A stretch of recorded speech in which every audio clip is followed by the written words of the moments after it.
I mean, the technology is great. You know, it's lots of fun, very helpful, makes a lot of things easy. But like anything in the world, there is too much of a good thing, you know? And I think one of the things we don't talk about is what is the balance of technology in our lives. And I would argue that for many of us, it's out of balance. We know that the chemical dopamine is released whenever we get a bing, buzz, flash, or beep from our phone or email, right? So dopamine is the exact same chemical that's released in alcohol, nicotine, and gambling, right? In other words, it can be addictive if left unbalanced. A little alcohol is great. Too much alcohol, not so great. Gambling is fun. Too much gambling, really bad, right? Technology is wonderful. Too much technology can be very destructive and destroy our relationships, like all addictions destroy our relationships, right? And so one of the things we're not considering is what is the right balance. If you wake up in the morning and you check your phone before you say good morning to your spouse, that's a problem, right? If you have phantom beeps, that's a problem. That comes from something, right? If you find yourself incapable of getting through a day without needing to check, that's a problem, right? Now, where it gets really dangerous is with kids, millennials. Some of them aren't kids anymore. Right. So almost all alcoholics on the planet discovered alcohol when they were children. When we're very, very young, the only thing we need is the approval of our parents. Right? When we go through adolescence, we now need approval from our peers. Frustrating for our parents, very important for us because it allows us to acculturate outside of our immediate families into the larger group, right? Very stressful time, and we're supposed to learn in this time of anxiety to rely on our friends, to reach out to our friends for help. That's what we're supposed to learn. Some people, quite by accident, discover alcohol, and then they learn the numbing effects of dopamine actually help them get through the stress of adolescence. This connection, unfortunately, becomes hardwired.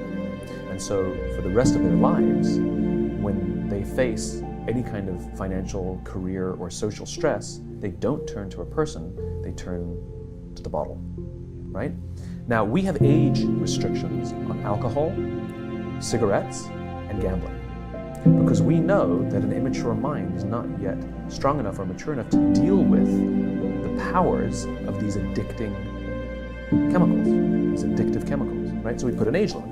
We have no such age limit or age restriction on social media or cell phones, right? So ostensibly what we've done is we've thrown open the liquor cabinet and we've said to our adolescents, hey, I know this whole adolescent thing is really stressful, so here's the vodka, take as much as you need. That's basically what we've done. And so what we have is an entire generation that's growing up addicted.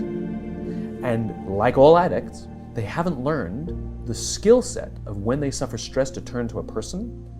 What they do is they turn to the device. And what that only does is increase senses of isolation and loneliness and can actually destroy relationships. We've all had the experience where you're with somebody walking down the street in a meeting, out for dinner, whatever, and they pull out their phone and you feel like an idiot, right?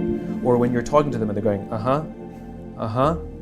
and you're sort of like, what's the point of this? Now take an entire generation that has no memory of a time before the device. We at least can reference times before cell phones and internet and social media. We at least have a point of reference. They don't. So this is their normal, but that's how they feel. So you have an entire generation growing up with addiction and an increased sense of loneliness and isolation. We're already seeing the results. We're seeing increased rates of suicide amongst this generation. We're seeing increased rates of accidental deaths due to overdoses amongst this generation. We're seeing increased numbers of mass homicides, largely performed by this generation. School shootings, over 70% perpetrated by kids born after the year 1984. Schools, universities are now dealing with numbers they've never dealt with before of kids requesting leaves of absence due to depression. We're already seeing it, right? We're seeing the effects of loneliness and isolation. We're seeing it, and yet we're not reacting to it. We're not doing anything about it, right? And parents are a lot to blame for this. Because parents, there are some schools who want to restrict phones in the schools, and it's the parents who demand that they keep their phones in case of emergencies. Seriously? Seriously? When was the last time the cell phone was used for an emergency? So what time are you coming home? What time should we pick you up?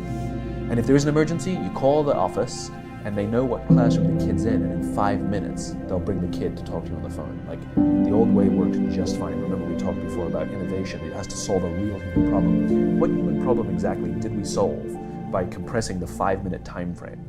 We added to the problem, we didn't solve it. So that's one huge problem. So combine that with the fact, so you have an addicted generation that doesn't have the skill set to ask for help.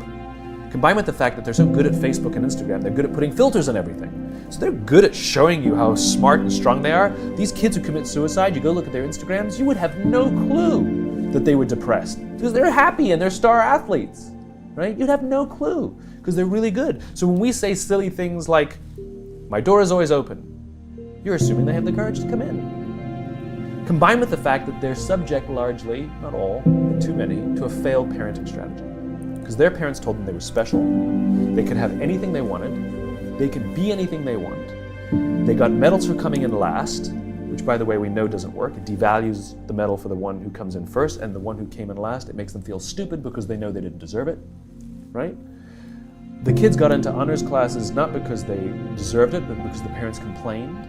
And some of them got good grades not because they earned them, but because the teachers didn't want to deal with the parents. And then the kids graduate college, and they get a job, and in an instant, they find out they're not special.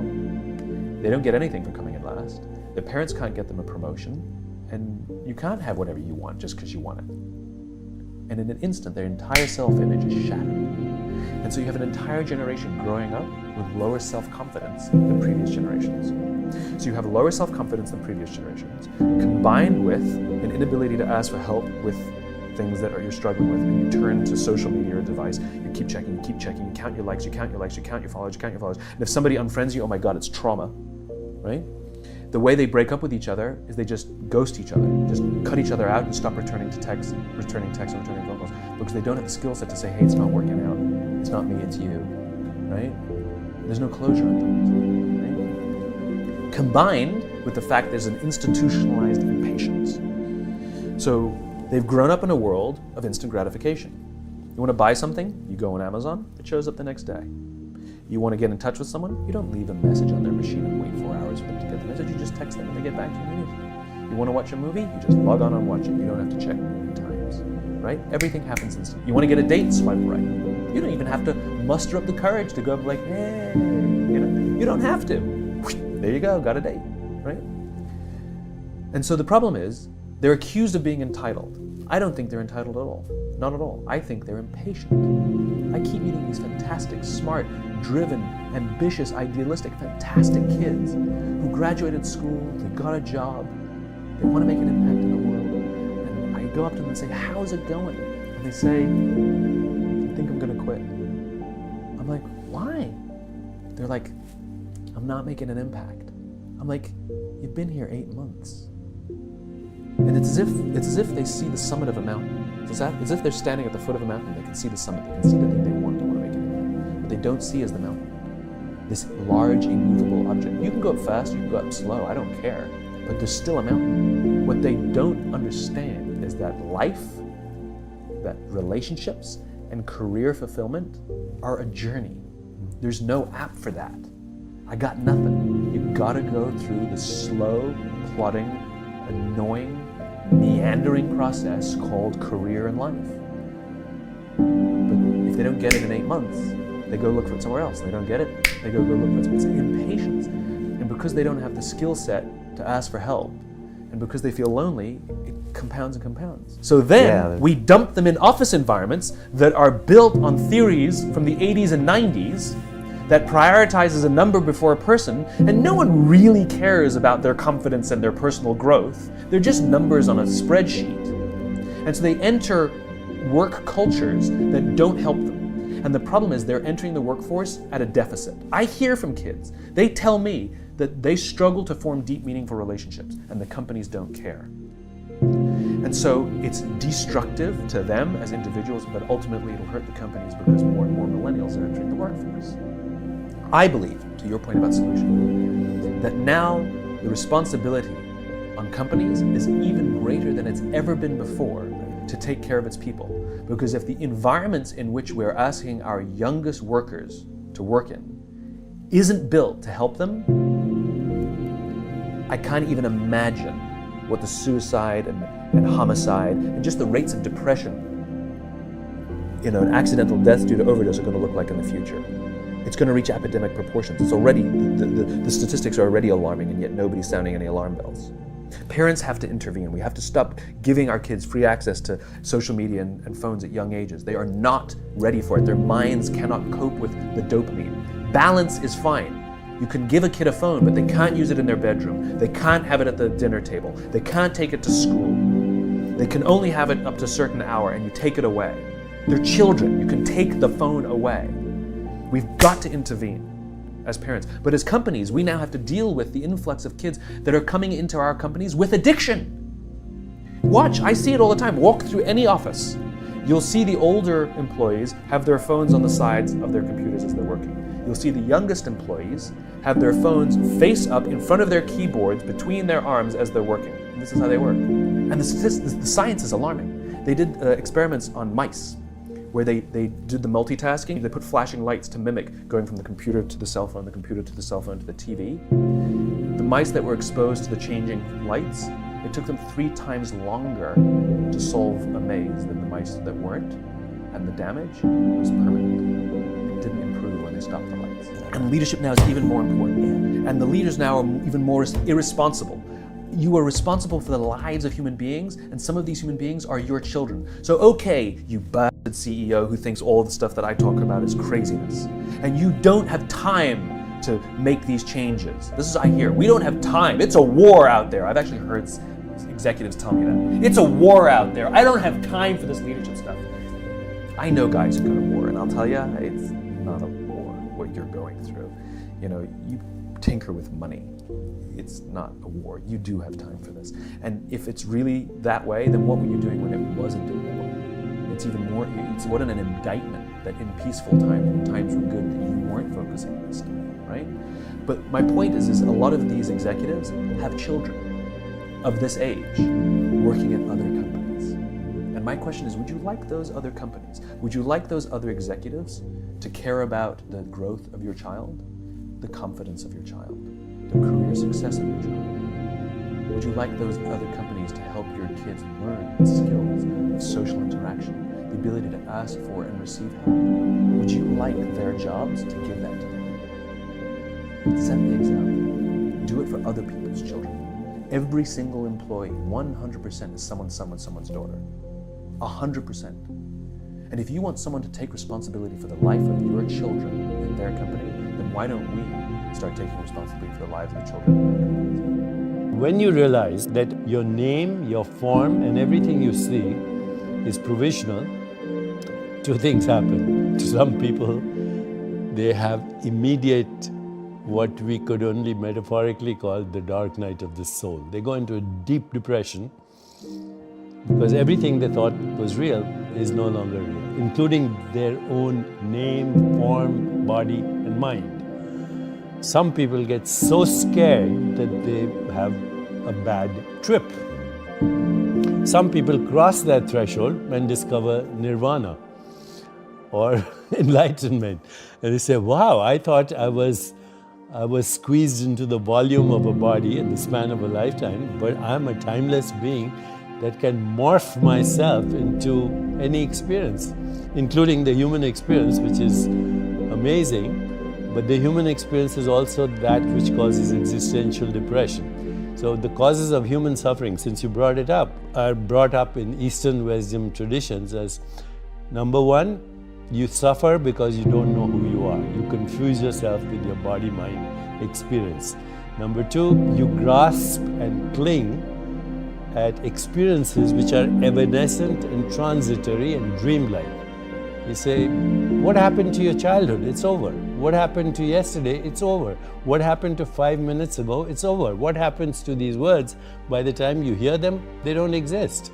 So, Wittgenstein, the German philosopher, said, we are asleep. Our life is a dream, but once in a while we wake up enough to know that we are dreaming. So what do you wake up to? When you cross this threshold, you wake up to your true self, which is not body or mind, but the awareness in which that experience is happening. So grasping and clinging at a dream is the second cause of human suffering. The third is being afraid of anything that's unpleasant, pain, abandonment, being treated by someone not respectfully. So that's, there's aversion to certain experiences. Third cause of suffering. Fourth is identifying, which is related to it, with your ego identity. And fifth is the fear of death. Now they're all connected. They're all the same fear. And they are not knowing who you are. This is the biggest question everybody should be asking. Who am I? What am I? Am I the changing experience of this body, which is a perceptual activity?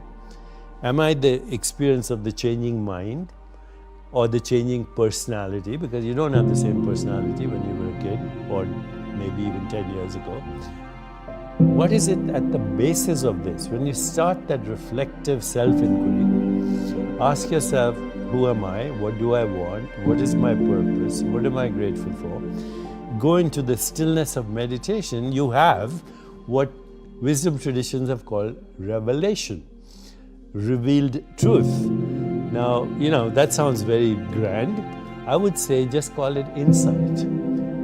Meditation, mindfulness, awareness of body, awareness of mind, awareness of mental space, awareness of the web of relationship, awareness with that which we call the universe.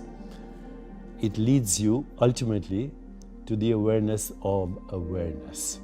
And when you discover that, that's nirvana. Now, everyday experience is modified consciousness. So right now what we're experiencing is what we call the waking state of consciousness. So awareness is modifying itself every time you open your eyes into this experience, right? And you call it the physical world. Now if you close your eyes, you have another state of consciousness where you don't actually experience the physical world. You experience sensations, images, thoughts, emotions, stories. It's like a dream. As soon as you close your eyes, you're experiencing, you might call it daydreaming, but there's no difference between a daydream and what you dream at night. The physical world has disappeared, there's only a mental world. Then you go deeper at night, even the mental world disappears in what we call deep sleep. Now that is the highest intelligence, by the way, because in deep sleep, there's unconscious processing going on, there's creativity going on, there are correlations being made, there are toxins being removed, there's a whole resetting of your memories and consolidation of that. So in deep sleep, even though there is no experience of a physical or a mental world, it's a very intelligent, highly correlated state in which unconscious processing is occurring. Memories are being consolidated. Imagination is being refined, etc., even though you have no conscious experience.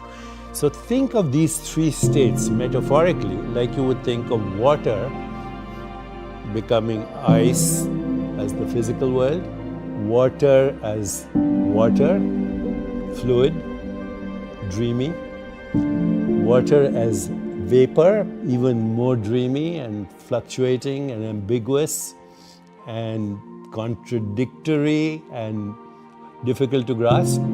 But if you want a little bit beyond that, I'm speaking metaphorically, you'd end up with what is called the quantum vacuum, which is the fundamental ground of existence according to science. But you can do that subjectively. You can move from the physical world to the dream world, to the sleep world, and beyond to what is called fundamental consciousness, which is the source of all knowing, all experience. In wisdom traditions, it's called undifferentiated consciousness. So what is reality? What we call reality, what today's science calls reality, comes under the heading of naive realism. Einstein was a naive realist. And I'm not saying this in a derogatory fashion. It's a word in the science of philosophy. Naive realism means that the physical world exists exactly as perceived by the 5 human senses. Now obviously that's not true. Other species experience the world through different modes of sensory perception. The second aspect of naive realism is that the physical world, as perceived by the 5 human senses, would exist even if no one was observing it. Well, how do you prove that? And firstly, it's naive because we know that the world is more than what is perceived by the 5 human senses. So this leads us to a solution actually of the hard problem of consciousness, which is get rid of the idea that the world is physical. What we call of the world as physical, even your physical body, is a perceptual activity. And that perceptual activity for you and me is a human perceptual activity through human consciousness, not through bat consciousness, not through mosquito consciousness, not through plant consciousness. But non-dualism says, go beyond that.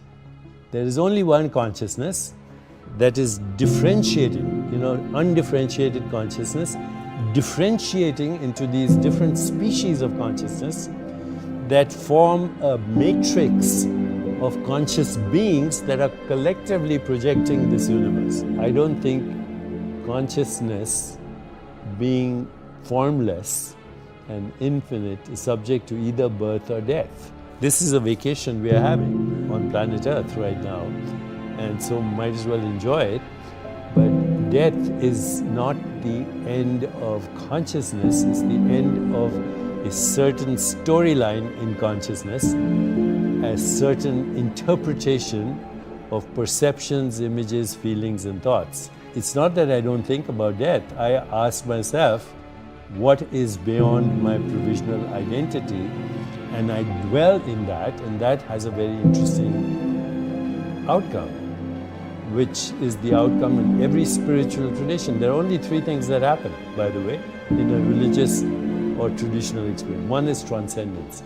You know that you are not an entity in space and time, that your true self is formless, infinite, unbounded, borderless, unfettered, free consciousness, number 1. Number 2, you have the emergence of what usually are referred to as Platonic truths: goodness, beauty, harmony, love, compassion, joy, equanimity. And number 3, loss of the fear of death. There's nothing more important than having those 3 experiences. And they've been part of every wisdom tradition for thousands of years. Love is not a sentiment. Love is not an emotion. Love is the ultimate truth at the heart of creation, which is unity consciousness. One consciousness differentiating into infinite modes of experience, infinite knowers, infinite modes of knowing, infinite phenomena known, all generated within the one self. Just like when you were just a fertilized ovum, you were one cell, stem cell, pluripotential cell. It became eyes, it became nose, it became fingernails, it became heart, it became brain. So that one cell differentiated into all these different cells, each with its own modality of experience. Like that, the one mind, the one consciousness, differentiates itself into what we call the universe, with every species of consciousness knowing the universe in its own unique way.